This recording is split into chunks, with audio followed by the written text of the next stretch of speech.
in the work that I do, various shades of being a counselor over the years, and more importantly, the work I've done with myself. And I just realized the other day that I've been involved in this teaching for a little over 30 years. That's amazing to me,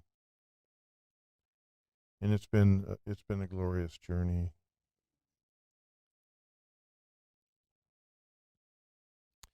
In the work that I do, um, a lot of the work I do is sort of grounded in a kind of a blue collar version of psychology and the exploration of our emotional state of being. And so very often you sit with somebody and who has a challenge of some kind, a crisis of some kind. And so there's a trick that you learn in counseling, a counseling method. And you ask someone an anecdote of what's bothering them. And you find very often, this is pretty common, that as human beings, if we say, well, how do you feel about, a lot of the go-to as human beings is anger. And I think anger is kind of the low-hanging fruit of emotions. And so we kind of turn everything into anger.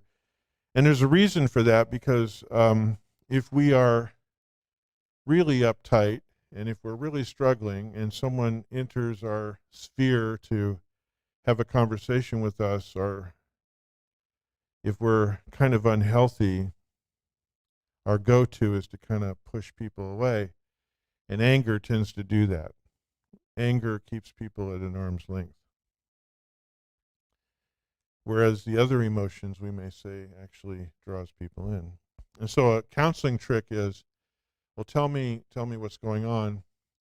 Well, when I talk and John doesn't listen to me, it really makes me mad. I am angry. I'm angry when I talk and John doesn't listen. So as a counselor, this is the trick in counseling, is you say, I want you to tell me exactly the same thing, but I want you to drop something else in there. In other words, when John doesn't listen to me, I want you to say, that makes me sad. And just try it out. And so you try these things in order to open a door. Now, what I've found over the years is, and actually this video, when it was suggested to me and I went home and I watched it, what it brought up for me was this idea of, I am that, right? And it was so beautiful. We see the zebras and the trees and everything. And what I found is that if that's true, why are we so lonely? And I ask that question because, in my humble opinion, in working with people for a lot of years on a lot of different levels, is I would say that the thing I run into the most is loneliness, including myself. I remember one time I was doing a group where I was working. Someone said something like, when I talk and John doesn't listen, it really makes me mad. So I did my thing. When I talk and John doesn't listen, it makes me sad. So they said that. So I said, and they're looking at me, I said, now try this one. When I talk and John doesn't listen, I feel lonely. So she said that. Tears, breakdown. There it is. I feel lonely. This idea of disconnection. I went on a journey this week that I've been to on many times. And I went into my Science of Mind textbook and I read what Holmes had to say about duality. And I want to read this to you. He said, duality has made countless individuals go through life with saddened hearts. Sad, depressed, robbing them of their birthright. Oh my God. Wandering around with no connection. Wandering around feeling, who am I? Who am I connected to? Who's listening to me? Who cares about me? What's my meaning? He says, robbing them of their birthright of happiness and a sense of security by depriving them of their reality of being infinitely connected. Birthright and connection. There it is. How come we're sad when John doesn't listen to us? Because suddenly I'm disconnected. I'm out here. I'm floating around. Do I matter? Do I care? Does someone care about me? By depriving them of their reality of being infinitely connected to spirit, to love, to purpose, to possibility, and to potential. How does this happen? How do we lose our birthright? And so I decided to look at something else that Ernest Holmes wrote. And I don't have a quote for you. I want to kind of give you my version of this. I looked up dogma with Holmes, and he talks about dogma. And he talks about these teachings and these held beliefs that come down to us through the ages. And he said there can be some good dogma and there can be some destructive dogma. And so I thought about for a moment my own religious crisis that I went through as a young person, because I grew up, by the time 1970 came, I was 13 years old. And so do the math of how old I am. So anyway, you can do that later, okay? I've been around for a while. But anyway, by 1970, I was 13 years old, and I'd seen all this stuff go on through my black and white TV that we would watch during dinner, Vietnam War, civil rights issues, women's issues, Native American issues, everything that seemed to be going on, stuff going on campuses. And then I was kind of freaked out even by by hippies and stuff, because, oh my God, they didn't look like my family, and who are they? And and people are doing drugs, and oh God, well, I'd find out about that later. But anyway, and I was completely freaked out. And when I would go to the church, because I was raised in churches, raised in Sunday school, I would go there. I first of all, I went to my parents. They just didn't like any of it, right? So they were no help, because I got to go to school every day. I got to go out there in the world. And then I would go to church, and I didn't hear anything, because what I heard was a version of God that was so powerful and so special and so valuable that we had to wait someday to die to even get a shot at seeing God. And even if we did, we might avert our eyes, because it's just so precious and so incredible. And I thought about that, and I was reading what Ernest Holmes said about duality. And I'm not here to beat up on any religion, because they all got their good sides and their not so good sides. But what popped up for me was the Ark of the Covenant in the Old Testament. And if you read about that, the Ark of the Covenant was a wooden box with rods that went through it, and it was covered in gold, and there were two angels placed upon it in craftsmanship. And it was a chest. It was a chest that could be opened up, and the Jewish relics were in there. The Ten Commandments and other relics. If you read the Old Testament, it became a talisman for the Jewish tribes to carry before them into battle. And the Ark of the Covenant brought down walls around cities and slain armies and did all this carnage. And the priests were instructed. They had to go through all these rituals before they could carry the Ark of the Covenant, as the tribes were walking across the desert trying to find their way in the Middle East, and they were coming to a place, and the armies rose up against them, and they were way back here, and they were like half a football field back and they weren't supposed to really look at the Ark, and the Ark of the Covenant, and you can imagine the fire and brimstone and lightning and thunder that came out of this box, this talisman, laid to waste people. And in the Indiana Jones movie, Raiders of the Lost Ark, they're looking for the Ark of the Covenant. And so these guys are talking to Dr. Jones, and they open up a book. He said, well, here, you can look at a picture of it. They didn't know what it was. He said, did you boys go to Sunday school or what, We all know about the Ark of the Covenant. So anyway, there's a sketch that shows the fire coming out. And they said, well, what's that? He said, well, that's the vengeance of God. And later on in the movie, if you go on YouTube and you look up this scene, type in Raiders of the Lost Ark, Vengeance of the Lord. And it's when the Nazis are going to open it up, and Indiana Jones tells his girlfriend Miriam, he said, don't look at it no matter what. Close your eyes and don't look at it. Don't look at what? God. Wow. That's a rough place to be. That's a pretty user-unfriendly God.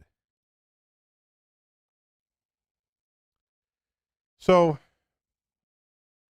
then I go to Holmes, what he has to say about unification.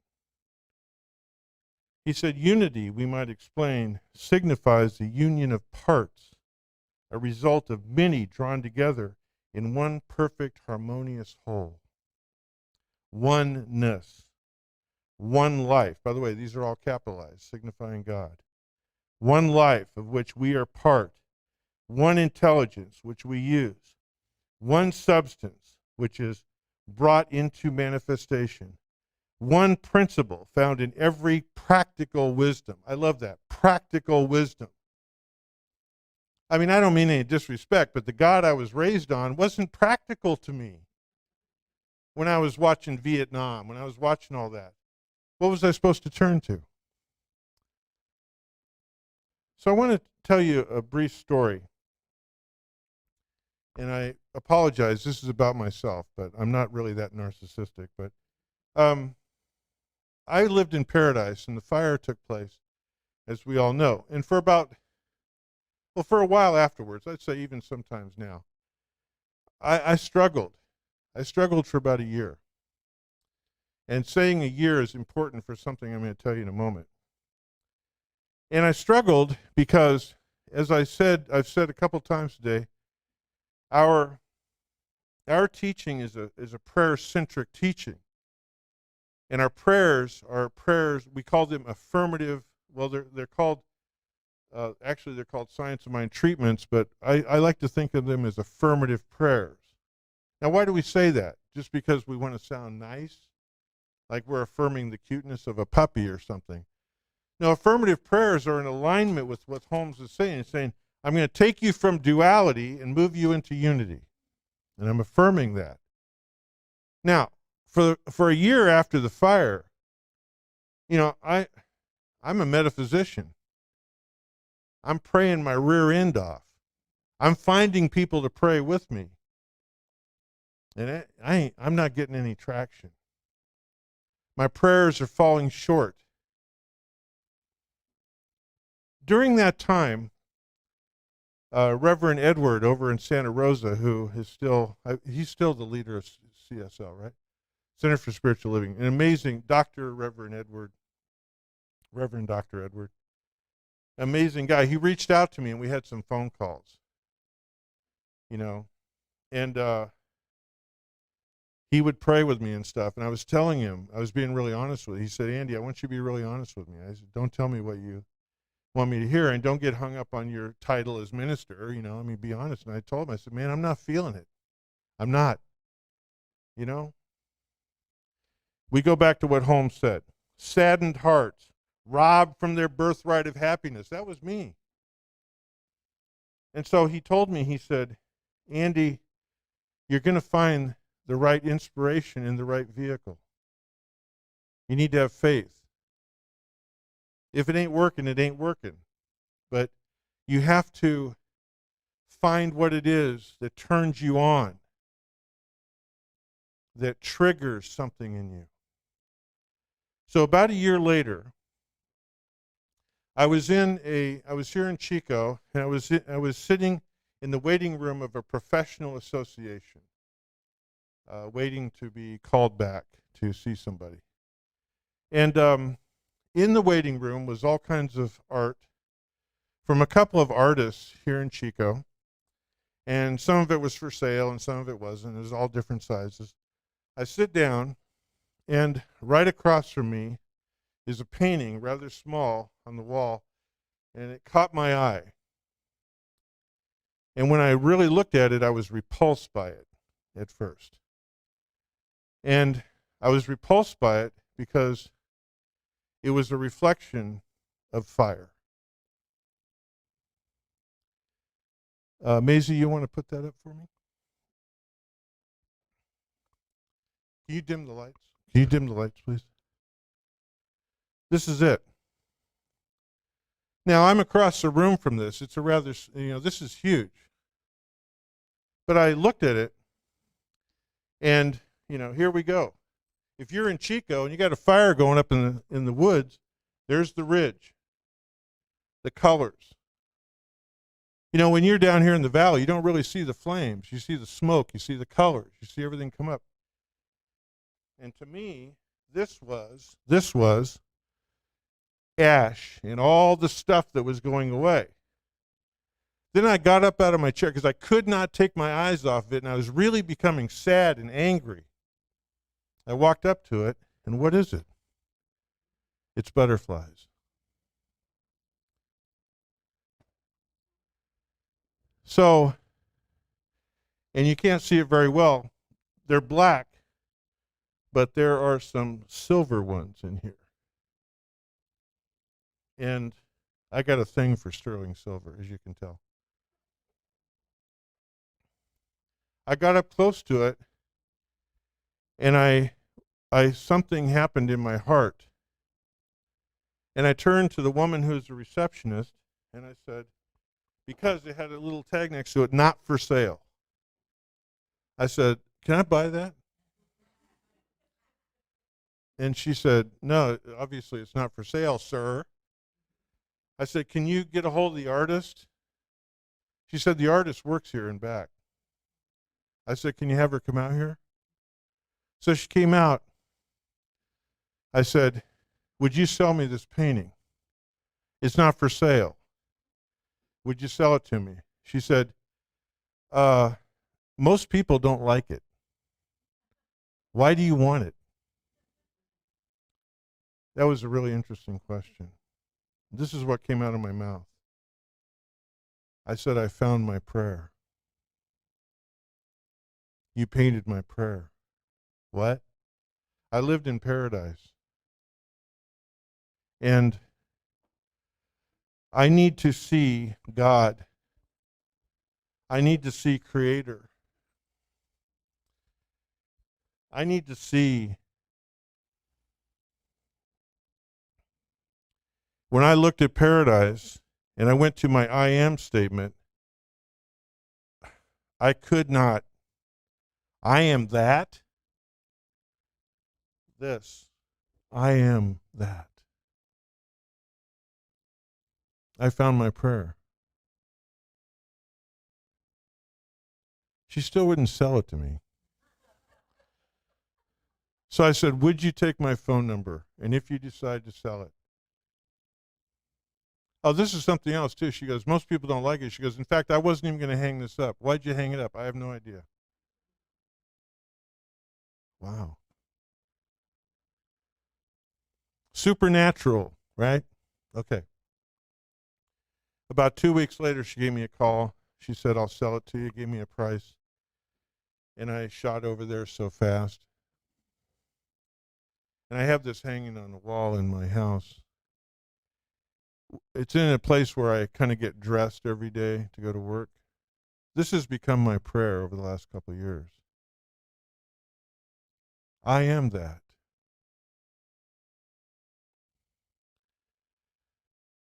I am that is such a gift to us. And by the way, Holmes, if you go in his work, I am, oh my God, pages, right? But I brought it down into duality and unity because that's what it's all about. I am that allows us to see the beauty, see the zebras, the trees, the clouds, the butterflies, and to become that, to connect with that. But also, I am that is, it becomes our affirmation. Someone, I don't know which one of you talked about family unity. I can relate to that. I heard that. What does family unity look like? I'm not really sure. But when I come up with it, I am that. That's what I get to say. I am that. I am that. Let me tell you, these butterflies have been, they're wonderful. The butterflies have come into my life over the last couple of years in ways I could never begin to tell you. This is the bedrock of this teaching. I watched a documentary once on a Native American tribe in southeast California called the Mojave Tribe. And sometimes their tribe, it was a big footprint where they were, and they would go as far as the Colorado River, which is, ultimately the Grand Canyon and all that. But anyway, in the Colorado River, they were out there with an elder, and they were going down on a raft, and he was talking about how important that river was to his people.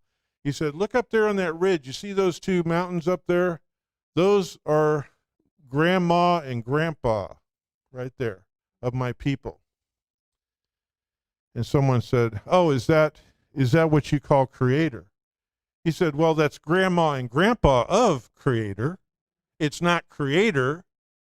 So what's the significance? He said, no matter what my people were going through in this valley, they were watching, and they cared about us. I love those mountains. And we would dance in front of those peaks. And we would hunt, and we would fish, and we would look up. And if we caught a fish and we held it up to the grandparents,